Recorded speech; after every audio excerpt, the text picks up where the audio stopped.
Eastern PA Weather Authority meteorologist Bobby Marchant here with your outlook for March 2nd, 2018. For your Friday, we're going to have a powerful coastal storm to deal with today, and that is no surprise, but we're going to be watching this very carefully and how far it loops and retrogrades. We do expect that to occlude today. This is looking at early this morning, and where it looks like it's going to come up to a position just south of Cape Cod here, and then it's going to loop back toward eastern Long Island before heading down like this, and then it's going to jut east eventually. All right, and that's as that the parent low that was last night over northwest Pennsylvania. I'm going to back this up a little bit, just back up 2 frames here so you can see where that was. This is where we were last evening. Parent low went up into northwestern Pennsylvania, and then the secondary popped here late last evening. This was actually done about 9 o'clock or so. It actually popped a secondary just over the Virginia Tidewater area, and then moved to the northeast, and then just rapidly exploded after that point. And then this low here, it was absorbed by this low. So we're now here this morning with this low well south of Cape Cod. But you can see the rain is going to continue for our eastern sections, and then way out in central Pennsylvania, you're going to get a change over to snow, and that's as that parent low is dying. I'm going to show you a better look here on the damn high-res future simulated radar just in a few minutes here. I just want to show you how the evolution of this works.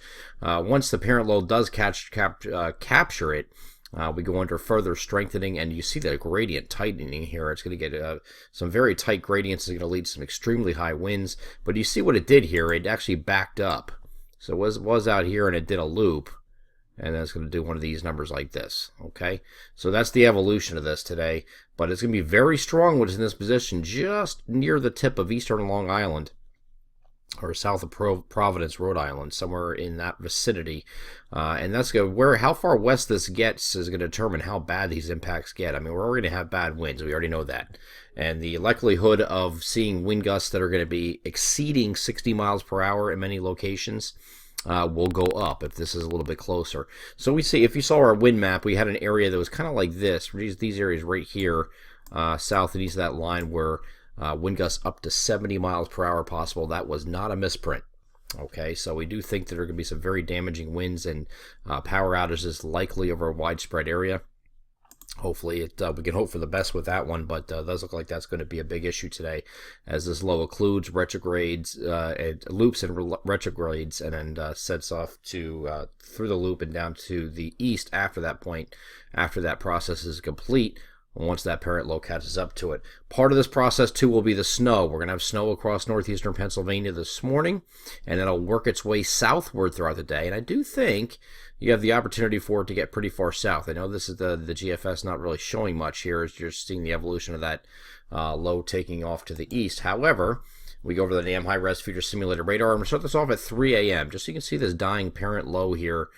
You can see it spinning. Watch it just spinning as you're coming down here. See that spinning, and then it just kind of goes away.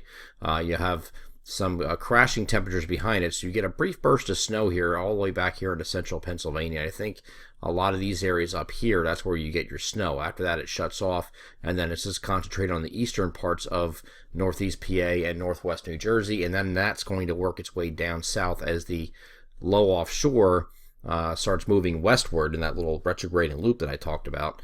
Once that happens, the outer bands, which will have some frontogenesis bands, deformation bands, that will make it all the way in the eastern Pennsylvania here, and then we'll turn that rain over to snow. So here's a look at 8 a.m. Here's 9, here's 10. You're starting to get some mixing going on here for areas further south already. Once we get to noon, though, that parent low starts coming in. You see everything just went west, went from here to 11, here to 12, here to 1. See, everything's backing up to the west. That is the deformation banding moving in from the west. You're getting some pretty intense bands here, and this should be falling in the form of snow in a lot of places. This is during the afternoon hours now, so it's a big change from earlier that it's going to happen a lot quicker.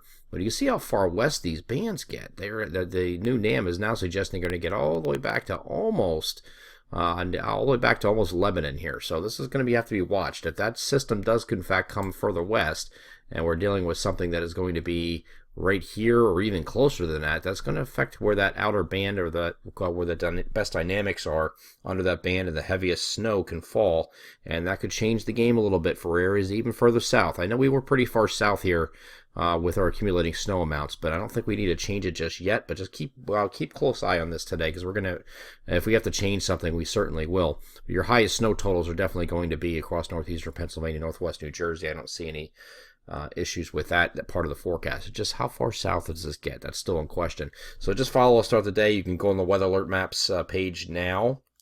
We'll have our final call from last night in rain. Of course, the rain's going to be mostly over at that point, but rain, wind impacts, and how high we expect those winds to get by area, and also the snow areas. Just keep in mind that the snow map might be updated today. If we start seeing this change over a little bit quicker and it's starting to stick in places, we didn't think it was going to stick that quickly during the day. If you get some really heavy banding, you can definitely get some stickage on maybe not the roadways, but at least the grass, cars, and tree branches, things like that. Although with the winds that high, I don't think the tree branches are going to take too much of this. But either way, we're just going to keep a close eye on that today and just monitor that and see what happens. But this is going all the way into the early evening hours before this decides to shut off.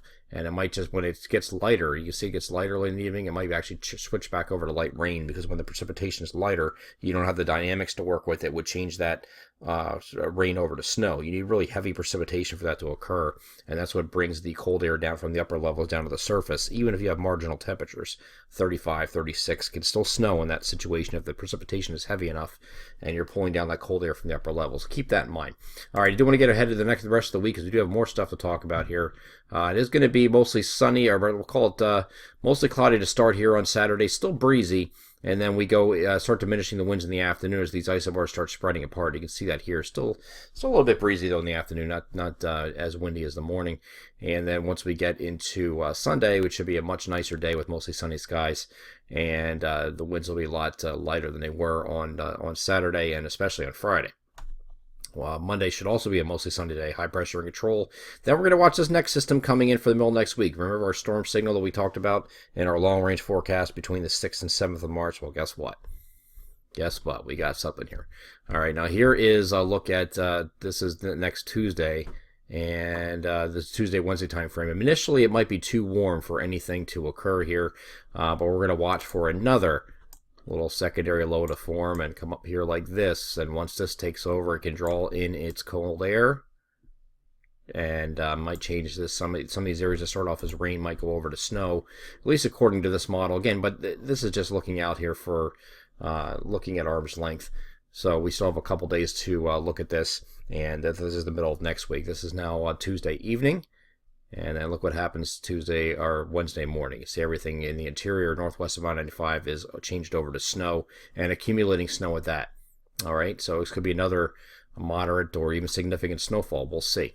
A couple days to look at this, and then this thing goes up into New England after that. Just some lingering snow showers behind it, and that goes to the end of our 7-day forecast period. So we're going to watch that Tuesday, Wednesday time frame next week real closely.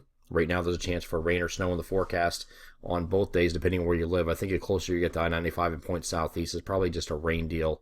But keep monitoring the forecast. That's not a slam dunk either anywhere. We just want to make sure everybody's aware that there's another storm behind this. This is not going to be anything like this one we're dealing with today. Not at all. But it could be decent in its own right. So we'll follow that as we get over the weekend and, of course, into early next week. I'm Eastern PA Weather Authority meteorologist Bobby Marters. That is our outlook for March 2nd, 2018. Have a great Friday and be safe.